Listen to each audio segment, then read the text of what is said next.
So we're going to shoot north from the tip of Africa to the bottom tip of Africa to the top tip of Africa, up to Egypt, specifically to the American University of Cairo. It's my great pleasure to introduce Magda Mostafa. She's an associate professor of design at the architectural department of the American University of Cairo, where she leads the Design Studio 2, which focuses on vocabulary of contemporary Egyptian architecture.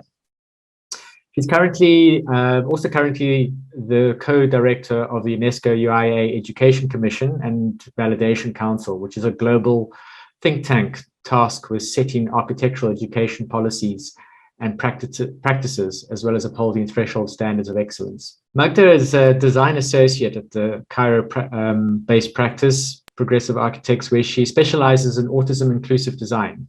She is the author of Autism Aspects Design Guidelines and the world's first research-based design framework for autism worldwide. Aspects has been presented at the United Nations as a framework for international autism design policy, as well as showcased in lectures and keynotes at Harvard, GSD, the National Autism Society in the UK, Ireland's ASIM, and the World Autism Organization.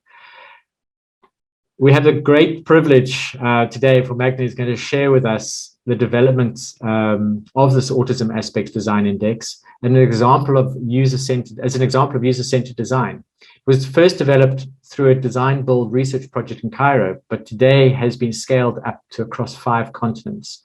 So I'm really looking forward to this because I think it really speaks to a very focused aspect that we often neglect, specifically in cities around those that have other needs than we would think of. And yeah, Magda, looking forward to your presentation, and I'll hand over to you. I will kick off with some quick brief notes before we get the sharing situation under control. So I was very happy to hear from Yasser and a specific piece of his presentation that's very relevant to the work that I do, this idea of design for all. And I think that's a great way for us perhaps to think about the link between our work.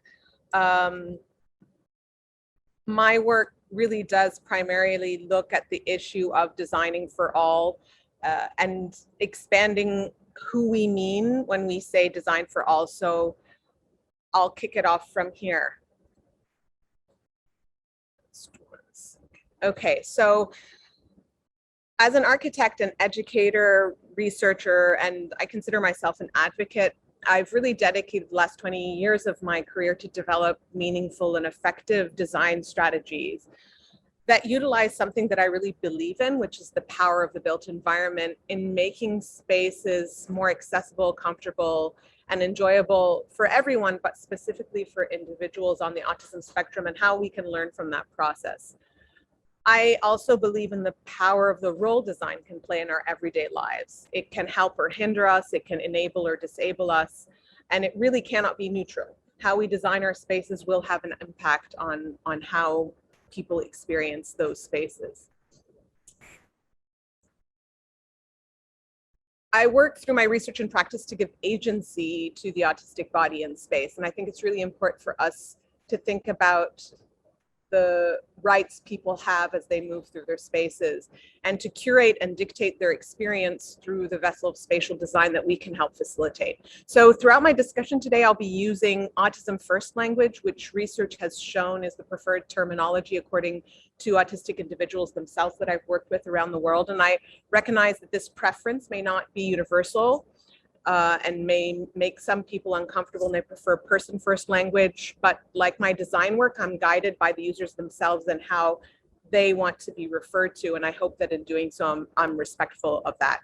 So my talk is in 3 parts. First, the genesis of our work that began in Cairo and has been scaled up, as Richard said, to now cover almost all continents across the globe, and it has different applications at different scales.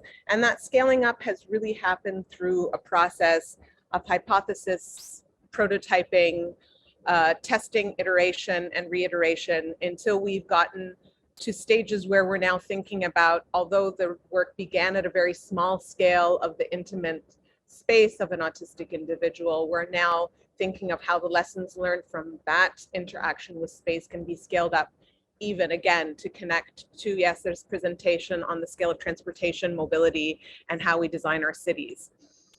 So the result of that first piece of work was the Autism Aspects Design Index, which I'll be presenting in the first section. The second section that I'll be talking about is a recent case study to illustrate the work as it was scaled up and across global contexts using design thinking methods and philosophy. I think we need to stay on that first slide. If we could move back to the first slide, please.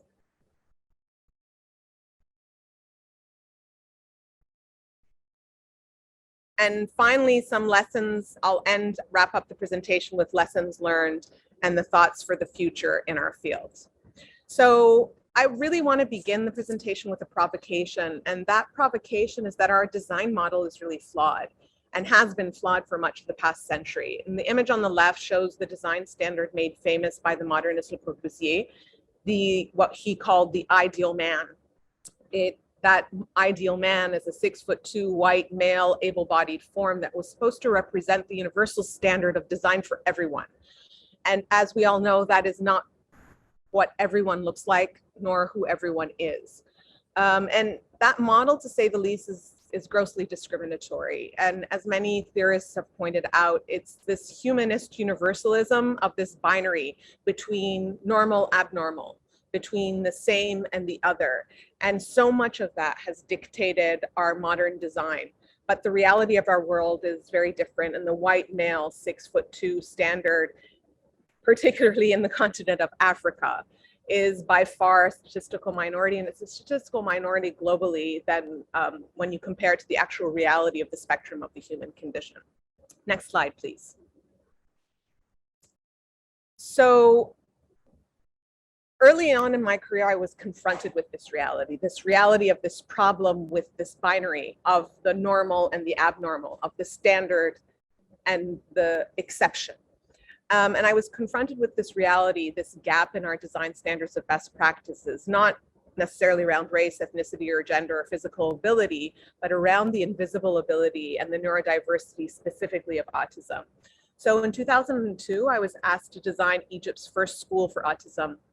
And at the time, I searched naively for design standards and codes, flipped through our reference manuals that dictate how we design as practicing architects, and searched for those standards and codes to guide us that would be similar to those that we find for mobility, deafness, blindness.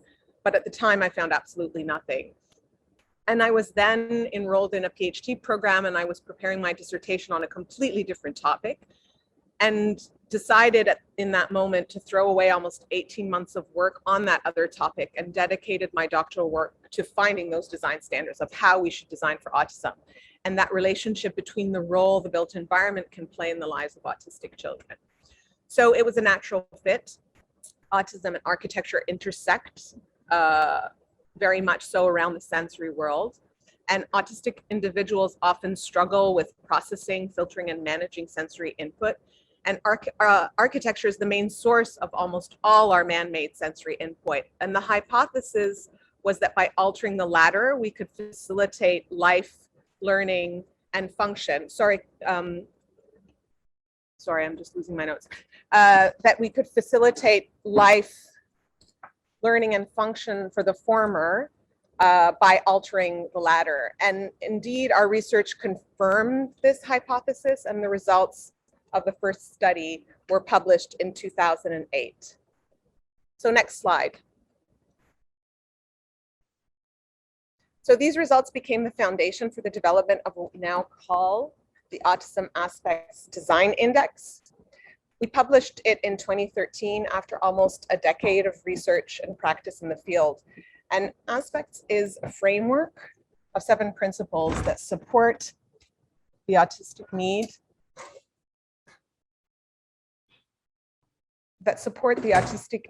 through the mindful design of the built environment. So these 7 principles, Aspects is actually an acronym. And these 7 principles begin with the first and most important one is A for acoustics, and it's probably the most influential an unseen factor of the built environment in the lives of autistic users. And our research has showed that by constructively managing the acoustical environment, performance factors like attention, span, response time, and general behavior were greatly improved. And our second factor, spatial sequencing, outlines the design strategy of organizing spaces in a way that provides a logical flow. That as we move and as we design our spaces, moving from one space to the next, we do so with an understanding of the natural sequence of experiences within spaces. And it's really important to think of how we can align those two things, how we design our spaces can support the expectation of how individuals are supposed to behave, react, and function within those spaces. It helps provide predictability to spatial experiences for individuals on the spectrum and who are neurodiverse, that is really supportive in allowing them to be more comfortable and functional, and it frees up bandwidth for their behavior within those spaces. Our third factor is escape. And escape is really crucial and a very impactful design strategy. For one reason is because it's something that we can implement really easily. I saw in the beautiful graphic that Yasser shared these chill out spaces in the mobility network. And that is very much akin to the idea of escape space, to allow the spatial infrastructure for people to remove themselves from environments when they're overwhelming and overstimulating. And that's one of the things that can be really disabling for an individual on the autism spectrum when they're within a hyperstimulating space. So escape is the creation of these spatial refuges and for those moments when overstimulation is unavoidable. The next third concept is compartmentalization. And compartmentalization calls for dividing our spaces rather than having universal multifunctional spaces, have single discrete compartmentalized spaces that are bite-sized experiences that only have the sensory stimulation that's really required for that moment. So that, again, we don't over-pollute spaces with sensory input that is unnecessary to the task at hand. So if you're in an office environment and you need to focus, you're not being bombarded with sensory stimulation and inputs and visual cues and auditory cues and textural cues that are not related to the function that's required of you within that space. And when you're on the autism spectrum and being so hyposensitive or hypersensitive to those inputs, having that kind of organization is really very helpful. Transition is the fourth criteria and aspects. And transition calls for the creation, again, of an infrastructure of spaces that allows us to move from moments of high stimulation, and again, linking to what Yasser was talking about, transportation is one of those key high stimulation spaces by virtue of its complexity and the urban scale that it operates within. Transportation networks are unavoidably stimulating. They're fast, they're crowded, even when they're really designed very well, they need to be efficient. And that creates a lot of stimulation. So as you move from that network into a network of, for example, a workspace or a learning space, you need the spatial infrastructure that creates a moment and allows for an adjustment, a sensory adjustment, whether you're on the spectrum or not. And one of the things that we found through our work is that a lot of these concepts translate to the general population or across the whole spectrum of our users. Sensory zoning is the sixth concept in aspects, and sensory zoning calls for thinking about our spaces, whether it's on the scale of an office, a school, a retail space, or even a city, but to organize our spatial experiences by virtue of the senses that they operate within, as opposed to just their functions. So for example, if you're designing a school and you have multiple classrooms, multiple offices, multiple meeting rooms, multiple event spaces, auditoria, labs, and so on and so forth. These spaces typically, as architects, were taught to organize them functionally. So classes beside classes, services beside services, offices beside offices, event spaces beside event spaces. But from the autistic perspective, there may be within that classroom block high stimulation classrooms and low stimulation classrooms, classrooms where you need to focus and read and do individual work that is quiet and that needs your attention and needs a low stimulation environment, and other classes like a dance room or a art workshop that needs that kind of stimulation and vibrancy. So those should not be co-located in proximity to one another. They need to be separated and zoned, ideally with transition spaces in between. And then the final seventh criteria of aspects, that last S, is the sense of safety. And of course, whenever you're designing for anyone, safety is always something we have to take into consideration. Next slide, please. So to summarize in sort of a layman's very easy to remember statement, I always say that aspects is, first of all, a non-prescriptive design framework. It doesn't tell us this is the prototype of what a classroom should look like, or this is a prototype of what or a standard or a code of what an office should look like. But it tells us that when we design these classrooms and design these offices, we need to look through the lens of these 7 concepts. These are the catalysts. These are the motivators of our design thinking. And when we design for autistic users, we need to calm things down. We need to break them down. We need to sequence them and organize them in a way that's logical and almost parallels the natural schedule of things in a predictable way. And we need to provide transitions in between and make escape available when sensory shifts are unavoidable, like on arrival to a space or between 2 sensory environments that are unavoidably stimulating, because sensory overload will happen. Next slide, please. So now 20 years after that study was conducted, the aspects index has grown to be used in architectural teaching and scholarship, in the design of buildings and their guidelines in 5 continents across the globe. And in that scaling up, we've had to ask ourselves multiple questions at different stages, like what is universal to the autistic experience? What is individual and specific to each user? Because there's a famous saying in the autism world that's grossly overused, but still rings very true, that if you've met one person with autism, you've met one person with autism. To standardize and generalize that across the entire spectrum is a huge mistake. So what can then be codified and standardized, because as designers, we need to know what we need to do to provide access to all of these users. So what can be standardized and codified, but what must remain flexible and customizable. And flexibility, customizability, and agility, and ability to change design as needs emerge is something that's become very central to our most recent work. And I'll illustrate that and talk about it in a moment.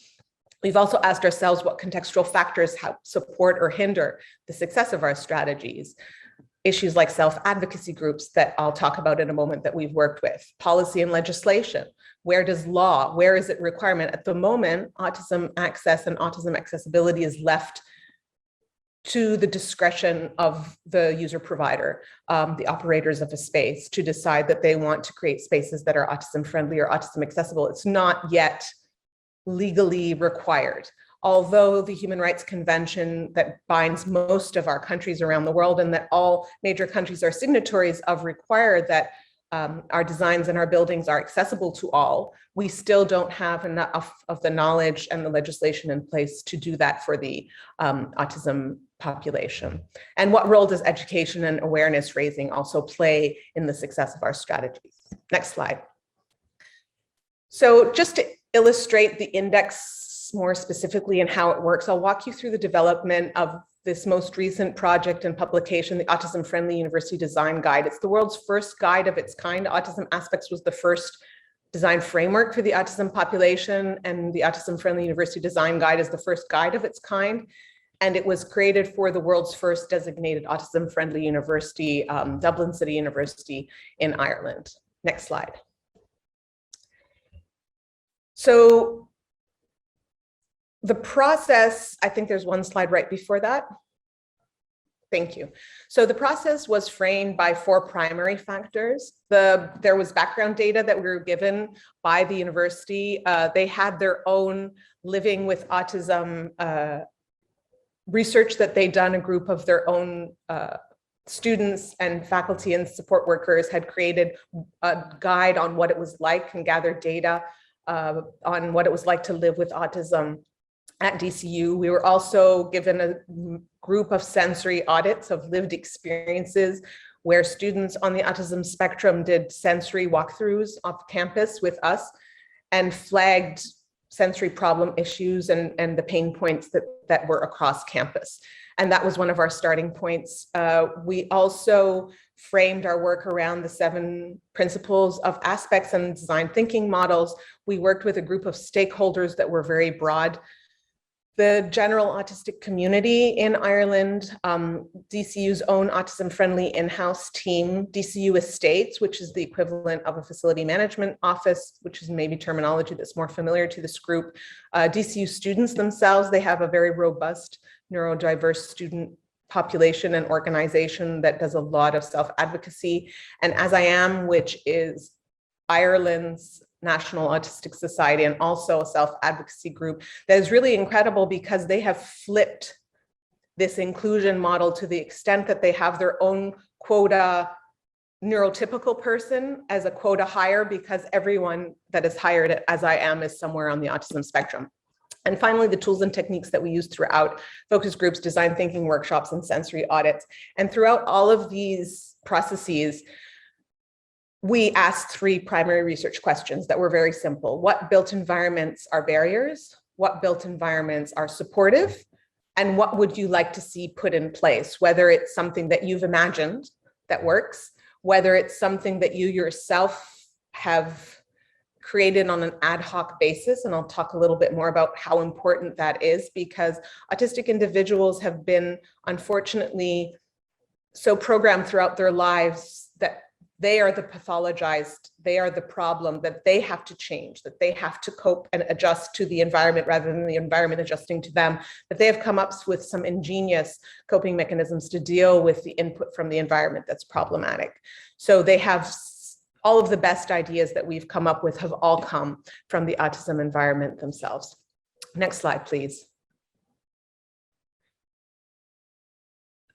So throughout that process, we conducted many large design thinking workshops, 3 focus groups, one-on-one design thinking, and so on. But what was most important is that throughout the process, it was autistic voice informed, and that we were always, autism was part, and autistic individuals themselves were not only part of the conversation, but leading the conversation. And there wasn't this expert user structure, but it was rather a flow of knowledge exchange equally and democratically between all groups. And also all of the work at multiple points was peer reviewed by autistic students, by autistic architects, not only in Ireland and at DCU, but through a global network of autistic individuals that I have worked with over the years. Next slide, please. So the results of this process were a set of broad design guidelines framed across, first, the aspects 7 principles. And I won't get into too much detail here beyond a rapid fire preview. I'll provide a link to the entire guide, which is open access for anyone who's interested at the end of the talk. But we began first with acoustic standards, materials suggestions, and furniture layout suggestions. Next slide. Spatial sequencing, illustrations of how we can create spaces that represent that flow that we talked about earlier. Next slide. What I call an escapescape, which is an infrastructure of escape spaces. This is a layout of Dublin campus in its entirety. I'll get into more detail in a moment, but to create a network of escape spaces was very important. Next slide. And also to think about the concept of compartmentalization, not only on the interior, but also on the exterior. And when I think about autism-friendly design, we've come a long way in the 20 years since I first was involved in the field and became aware of this design gap. So we've come a long way, but what we've created is these islands of autism friendliness, autism friendly schools, autism friendly workplaces, autism friendly, maybe some retail spaces, but those islands are within a sea of autism unfriendliness, which is our cities. So we were very keen on thinking how the strategies that we created on campus could spill out into the city, and we provided strategies for compartmentalization of a typical street network, for example. Next slide, please. We also illustrated how pockets of transition could be plugged into in almost what we call an urban or architectural acupuncture. So these are really small micro solutions that can have a lot of impact because they help regulate that experience as you move from the hyperstimulating to the lower stimulating. Next slide, please. And then examples of issues like sensory zoning, that organizes from high stimulation to low stimulation with transition in between. Next slide. And safety, of course, with choices of materials and control and observation. Next slide. An important addition that we found through this experience of creating this guide was an iteration on the original aspects framework and its 7 principles, and the development of what we are now calling Aspects 2.0, which is a set of 8 additional design considerations in addition to those original 7, so a total of 15. And those are color, lighting, next slide, material selection, furniture selection, next slide, issues like wayfinding and navigation and how we get around spaces, next slide, and technology, sensory economics, and programming operation. And I can talk about those more in the Q&A, but basically these look at space as an asset in its usability and how that can be leveraged to make spaces more autism friendly, and how we can plug into systems like the smart navigation tools that the university was developing for students to find their way and navigate around campus, how we could layer on our strategies on top of that. Next slide, please. So I'll just go very quickly in the last few minutes in a little bit of detail that one of the most powerful of these design guidance pieces, and the only one I'll go into detail here, is framed by an important lesson which emerged from the process, the idea of autism as expertise. And this diagram shows a map layout of DCU's main campus. And in one of the in-depth interviews and virtual walkthroughs of campus with one of the autistic students, she shared the pathways, the physical pathways that she took to navigate throughout campus. They were quieter, they were more hidden passageways and the interstitial spaces between buildings. And she used these pathways to avoid the noisy crowds of the vast open plazas of the center of campus, which was where students would typically circulate from one building to another. And we took this idea and built an entire pathway network, which we call the sensory pathway. It ran parallel to the main circulation of campus, but it was hidden, it was narrower, it was quieter. We connected it in an entire loop. So we expanded what she had originally created for herself to allow all of the buildings to be reached. We added vegetation to soften it and buffer it. We added quiet seating and contemplation spaces for escape, for that escape network, transition and readjustment. And we thought of it not only for students, but also for autistic faculty, staff, and visitors. And we suggested that these escape spaces, this escapescape, can be tagged on the digital navigation app that was being developed on campus to allow students to flag issues like sensory overload, where there were crowds or where there was noise, and to indicate which of these spaces were available and in use and which were not, so that others wanting to access and navigate them would be able to find their way and navigate to them more easily. Next slide, please. So we find ourselves with some questions at the end of this process. What did we learn, and what questions must we ask next? And what must guide us as we work to expand the footprint of autism-friendly and accessible spaces? Next slide. So the first thing that came out of this process very clearly is that good design should be a basic human right. It should not be seen as a privilege. It should not be seen as something special. And everyone deserves good design. No one should have the right to move more easily or safely or effectively or comfortably through space. And we have to look at architecture as having a responsibility. It can't be neutral. It is either enabling or it is disabling, and it has to serve everyone through that context. Next slide, please. The next observation or lesson that we learned is that all users are on a spectrum, and that spectrum can be of need, of ability, of neurodiversity, of age, of gender, of ethnicity, and so on. And defining a small portion of this broad, rich spectrum as the norm, with everything falling outside of it as abnormal or other or non-compliant, is discriminatory. It's the core of discrimination. And no one should be excluded from this space because of ableist bias design strategies that don't incorporate the needs of this full spectrum of the human condition. Next slide. Another lesson we learned is that the virtual world can actually be an effective space for autism-friendly design thinking. Yesa talked about the pandemic and the role it played in his process.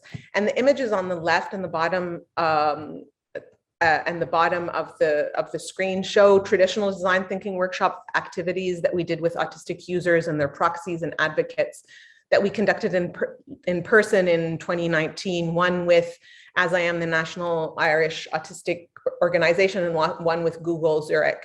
And these were months before the pandemic. And we found that social exchanges, initiating conversation, and managing expectations can be really challenging for the autistic participants, which we expected. And we found that the overwhelming visual stimulation of a typical design thinking space can be too much, can be overstimulating. And many of the autistic participants were falling back from the crowded conversations that clustered around those images that were so important. And effectively, these individuals were becoming excluded from the process. So in developing the Autism Friendly University Design Guide, which was developed completely during the pandemic, we conducted all of our work remotely and virtually. Even the campus tours and sensory audits were virtual. And many autistic participants were more comfortable. Many of them had various different nonverbal channels to communicate. They could type, chat, they could annotate on boards, they could diagram, and that was very comfortable for them because they had a choice to take control of how they could communicate. And material was posted and shared ahead of time. There was a tutorial of the digital board platform. We used Mural in this case. In the top right-hand corner, you can see a snapshot of that. And it was made available ahead of time so they could pilot the interface and become comfortable with it. And as is the case with remote work, we had to be very organized and well planned ahead of time and granular, almost minute by minute. And the communication was more visual, was self-navigated. People could move around the board or zoom in and clear out visual spaces if it was overwhelming. And it didn't rely so much on the verbal and the social spatial. Next slide, please.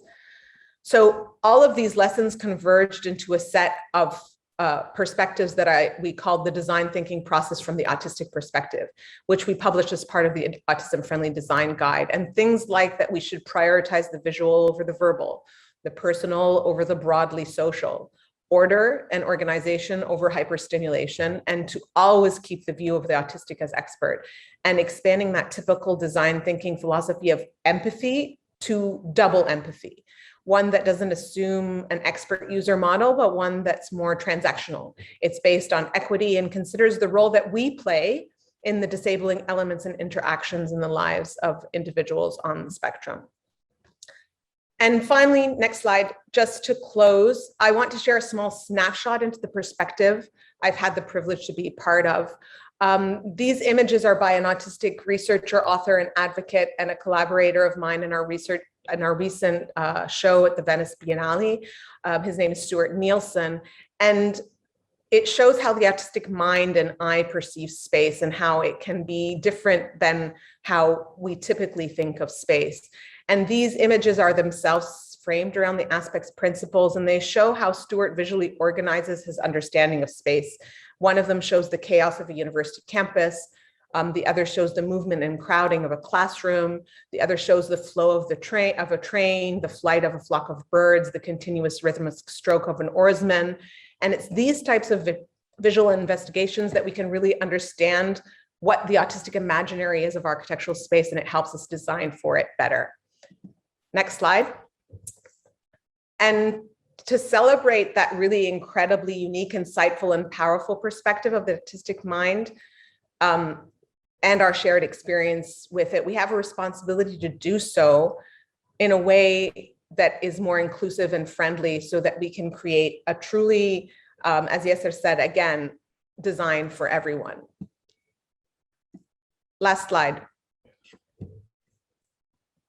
And I just wanted to make sure that I shared with everyone, to wrap this up, the importance of how we need to look at the world through multiple lenses, and make sure that we understand that to really design for all, we have to expand what we mean by who that all really is to be more broad and inclusive. Thank you very much.